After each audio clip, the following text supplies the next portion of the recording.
American martial arts, people seem to have grasped the idea of changing your acceleration. So a lot of times you'll hear, if your body's tense the whole time, you'll only be able to generate a minimal amount of power.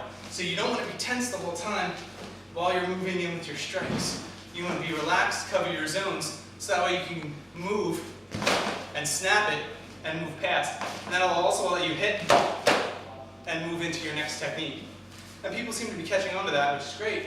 But when you start talking about kobudo, it seems to fly out the window. I'm not sure why.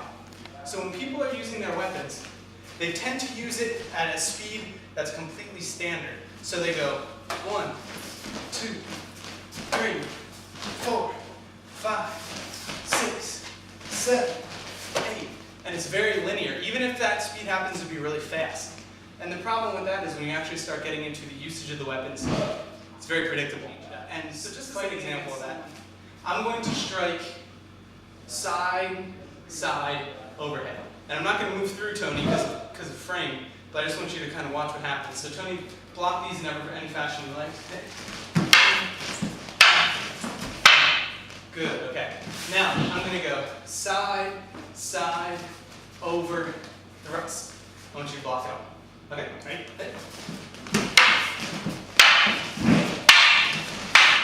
Good, okay. One more time. Side, side, over, thrust. Right? So, setting the timing, breaking the timing. Okay? So, when you're in a conflict, a lot of times there's not as much time as when you're sparring. You got a 3-minute round. These things sort of finish themselves up much more quickly.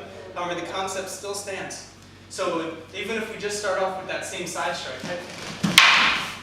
This fashion, clear it. That works a little better.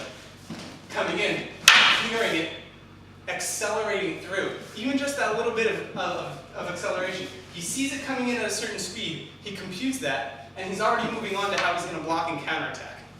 So what I need to do in order to maintain the edge is I need to let him compute that acceleration and then change the acceleration. Okay? And then I can move through and work and do my disarms this way. Okay? So if you're in the habit of going 1, 2, 3, 4, and whatever weapon you choose to use, try to break out of that a little bit and see how it helps you. Thank you.